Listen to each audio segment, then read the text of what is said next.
Are you so sick of your job that you can't even face going in right now?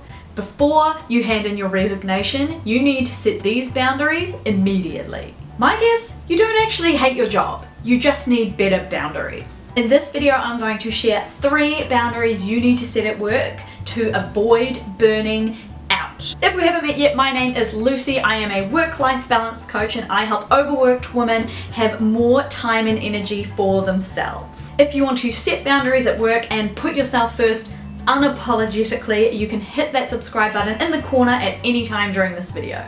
Workplace boundaries are one of my favorite topics to talk about because most of my clients don't hate their jobs, they just don't know when to say no. I had one amazing client who was really good at her job. She loved the industry that she was in, but her job kept asking her to work last minute and she didn't feel like she could say no because, you know, they're paying her. Sound familiar? So once she set the boundaries that I'm going to talk about in this video, she started putting herself first without needing to apologize, without feeling guilty. She picked up her old hobbies because she actually had energy after work, and she ended up getting a promotion and not quitting her job because setting these boundaries showed her workplace her true value. So workplace boundary number 1 is only work at work. If you are paid X number of hours per week, you are legally allowed to shut your brain off when you leave the office. Even if there is pressure to, you are not obligated to respond to emails outside of work hours, to think about client and client work. You don't have to think about Karen who needs things done 3 days before they're actually due. Set the standard for how you want to be treated. Workplace boundary number 2 is to prioritize your life outside of work. Everyone says they want work-life balance, but they kind of forget the life part of that. The life and work-life balance needs to be scheduled and prioritized. If you have a really clear schedule for work, but nothing scheduled in between, you don't have work-life balance. You just have a really efficient way of controlling your time. This is why prioritizing fun and prioritizing life outside of work is one of the most effective strategies if you don't want to spend the rest of the year hating Mondays. So when you're scheduling out your week, you need to ask yourself, what am I doing for fun this week? How much time am I giving to my hobbies? How much time am I giving to my partner? Am I going to be too tired to go to that party if I agree to work overtime?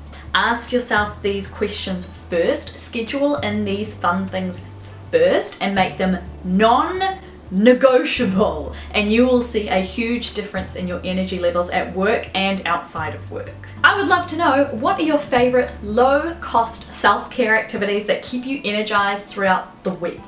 If you follow me on Instagram, you know that I am a sucker for my 2 p.m. tea and cake break. I kick off at that time every single day, and I'd love to know what your favorite self-care activities are, so let me know in the comments so that I can try them out. Workplace boundary number 3 is to ignore peer pressure. And I know already that this is a lot harder than it sounds. If you're going to start enjoying work again, instead of, you know, quitting in a ball of flames, you need to start putting yourself first. By default, that means that other people and other people's opinions must come second. So if you've got a boss or a coworker that actively makes you feel guilty for putting yourself first and setting these boundaries, I want you to remember, 1, you are the only person that has to live with the consequences of your decisions. And number 2 is that your mental and physical health is so much more important long term than a job. And this comes up quite a lot when I'm working with clients. They start setting these boundaries and they say, oh, people are getting annoyed or people are talking about me. Usually when you get that reaction, it means that that person benefits from you having no boundaries and saying yes all the time. Just because it feels wrong to say no initially, it doesn't mean that you're wrong. Just because it is normal to be tired all the time and to be working overtime, it doesn't mean that it should be normal or that it has to be normal in your life. So remember, your life won't fall apart if you take a break and put yourself first, but it will definitely fall apart if you don't do those things. If you need help to organize your schedule and to put yourself first unapologetically and have more time and energy for things that actually matter, you can book a free, no obligation discovery call through the link in the description, or you can message me directly, hello@lucybekker.com, to find out how we can work together one-on-one. If you like this video and want to see more like it, make sure you hit that like button and subscribe. If you want more time in your schedule, make sure you watch this video on productivity hacks next, and I will see you in the next video.